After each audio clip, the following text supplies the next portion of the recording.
Kedarnath temple ఇండియాలో వేల కొద్ది ఆలయాలు ఉన్నా ఈ ఆలయానికి ఎందుకు అన్నిటికంటే ఎక్కువ విశిష్టత ఉంది? 6 నెలలు మూసి 6 నెలలు తెరిచి ఉంచడం వెనుక అసలు రహస్యం ఏంటి? వరదల్లో చుట్టూ కొట్టుకుపోయిన ఈ ఆలయ నిర్మాణం మాత్రం చెక్కు చెదరకుండా ఉండడం వెనుక ఉన్న నిర్మాణ రహస్యం ఏంటి?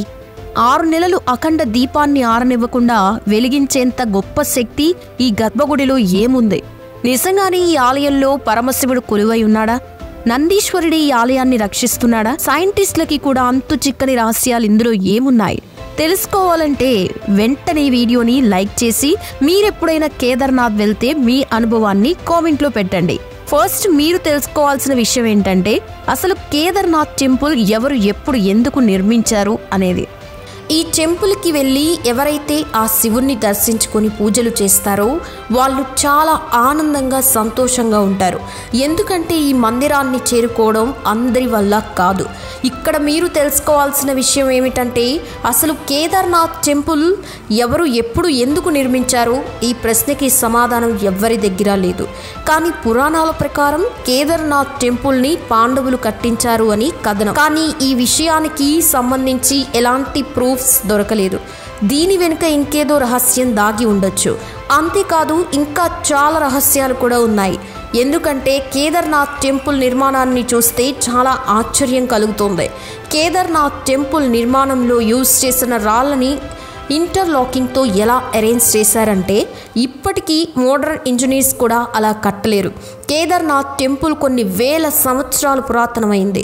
ఈ టెంపుల్ నిర్మించిన సమయంలో మన దగ్గర ఉండే మోడర్న్ టెక్నాలజీ ఉండే ఛాన్స్ అస్సలు లేదు. ఎలాంటి టెక్నాలజీ లేని రోజుల్లో ఇలాంటి టెంపుల్ని నిర్మించడం నిజంగా అద్భుతం అనే చెప్పాలి. ఎందుకంటే ఎంత పెద్ద తుఫాన్ వచ్చినా భూకంపం వచ్చినా ఈ టెంపుల్కి ఏమీ కాదు. జూన్ 16, 2013 వచ్చిన వరదల్లో ఉత్తరాఖండ్ అంతా మునిగి ధ్వంసమైంది. కొత్తగా నిర్మించిన ఇల్లు కూడా వరద దెబ్బకి నేలమట్టమయ్యాయి.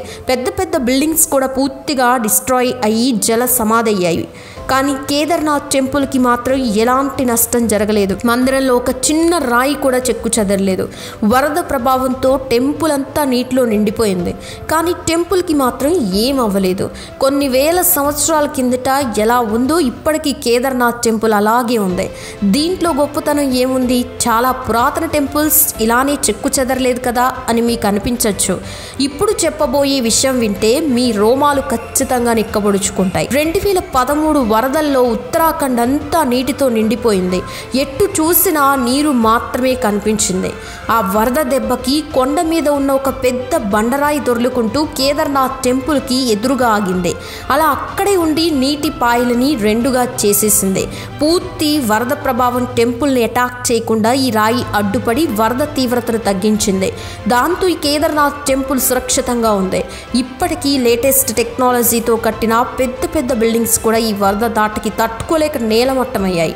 కానీ కేదార్నాథ్ టెంపుల్కి మాత్రం ఏం అవ్వలేదు. ఎందుకు? ఒక పక్క బిల్డింగ్స్ అన్నీ డిస్ట్రాయ్ అవుతుంటే ఇంకో పక్క ఒక పెద్ద బండరాయి కేదార్నాథ్ టెంపుల్ని వరద తీవ్రత నుంచి ప్రొటెక్ట్ చేస్తుంది. ఈ సంఘటనతో భక్తులందరికీ కేదార్నాథ్ టెంపుల్ మీద ఇంకా భక్తి పెరిగింది. భక్తులు కొన్ని మైళ్ళ దూరం నుంచి కాలినడకన వచ్చే ఈ టెంపుల్లో నిజంగానే చాలా రహస్యాలు దాగి ఉన్నాయి. అందుకే కేదార్నాథ్ టెంపుల్ను ఇండియాలోని మోస్ట్ మిస్టీరియస్ అండ్ పవిత్రమైన టెంపుల్గా చెప్పుకుంటారు. కేదార్నాథ్లో ఒక కుండ్ ఉంది. దాని పేరు రేతాస్ కుండ్. కేదార్నాథ్ దగ్గర దర్శనానికి వెళ్ళిన వారికి రేతాస్ కుండ్ గురించి ఖచ్చితంగా తెలుస్తుంది. అయితే ఇక్కడ ప్రత్యేకత ఏమిటంటే ఎవరైనా ఈ కుండ్ దగ్గర ఓంకారాన్ని స్మరిస్తే కుండ్లో ఉన్న ఈ నీటి నుంచి బుడగలు వస్తూ ఉంటాయి. నిజానికి ఇది సాధారణ విషయం కాదు.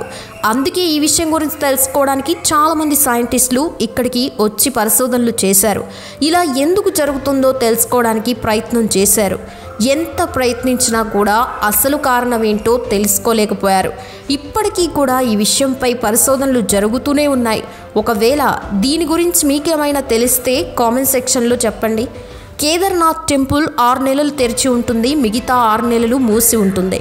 6 నెలలు ఈ టెంపుల్ మూసి ఉన్న సమయంలో ఇక్కడ ఎన్నో విచిత్రమైన సంఘటనలు జరుగుతూ ఉంటాయి. అక్కడ నివసించే ప్రజలు ఈ సంఘటనని ఫీల్ అవుతారు కూడా. కేదార్నాథ్లో నివసించే ప్రజలు చెప్పిన దాని ప్రకారం 6 నెలలు ఈ టెంపుల్ని క్లోజ్ చేసినప్పుడు ఎవరు కూడా టెంపుల్ దగ్గరికి వెళ్ళలేరు. ఎంత విఐపి అయినా కూడా టెంపుల్ దగ్గరికి ప్రవేశం ఉండదు. ఒకసారి టెంపుల్ని క్లోజ్ చేస్తే మళ్ళీ 6 నెలల తర్వాతే తిరిగి తెరుస్తారు. ఈ 6 నెలలు కూడా టెంపుల్ ప్రాంగణంలో ఎలాంటి క్లీనింగ్ కూడా ఉండదు. టెంపుల్ క్లోజ్ చేసే ముందు అఖండ దీపాన్ని వెలిగించి డోర్స్ క్లోజ్ చేస్తారు. 6 నెలల తర్వాత మళ్ళీ తిరిగి ఓపెన్ చేస్తే అఖండ దీపం వెలుగుతూనే ఉంటుంది. ఏదైనా రూమ్ని కొన్ని రోజులు క్లోజ్ చేసి వెళ్తేనే లోపలంతా డస్ట్ పేరుకుంటుంది. ఆ రూమ్ ముందు ఉన్నట్లుగా అస్సలు ఉండదు. కానీ 6 నెలల తర్వాత కేదార్నాథ్ టెంపుల్ని ఓపెన్ చేసి చూస్తే లోపలంతా క్లీన్గా ఉంటుంది. క్లోజ్ చేసే ముందు ఎలా ఉంటుందో ఓపెన్ చేసిన తర్వాత కూడా అలాగే ఉంటుంది. కానీ 6 నెలల వరకు కూడా అఖండ దీపం వెలుగుతూ ఉండడం ఖచ్చితంగా ఆశ్చర్యపడాల్సిన విషయం. టెంపుల్ క్లోజ్లో ఉన్న 6 నెలలు కూడా దేవీ దేవతలు వచ్చి లోపల పూజలు చేస్తూ ఉంటారని అందరూ చెప్పుకుంటూ ఉంటారు. ఇలాంటి చమత్కారం కేవలం కేదార్నాథ్లోనే జరుగుతుంది. అందుకే కేదార్నాథ్ టెంపుల్లో ఏవో శక్తులున్నాయని అక్కడి ప్రజలు నమ్ముతూ ఉంటారు. అందుకే ప్రజలు కేదార్నాథ్ టెంపుల్ని చాలా పవిత్రంగా భావిస్తారు.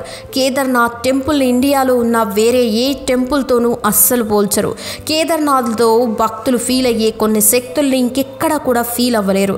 టెంపుల్లో అడుగు పెట్టగానే ప్రతి ఒక్కరికి ఒక ఆధ్యాత్మికమైన భావన కలుగుతుంది. కేదార్నాథ్ టెంపుల్లో జరిగే చమత్కారాలు ప్రకృతికి విరుద్ధంగా ఉంటాయి. సైన్స్కి పూర్తిగా ఆపోజిట్గా ఉంటాయి. వాటి గురించి సైంటిస్టులకి అస్సలు అంతుపట్టడం లేదు. కేదార్నాథ్ టెంపుల్లో జరిగే చమత్కారం గురించి మీ అభిప్రాయాన్ని కామెంట్ సెక్షన్లో తెలియచేయండి. ఫ్రెండ్స్, మీరు కేదార్నాథ్ వెళ్ళారా ఈ సంవత్సరం? వెళ్తే కూడా మీ ఎక్స్పీరియన్స్ ఎలా ఉందో కామెంట్ సెక్షన్లో కామెంట్ చేయండి.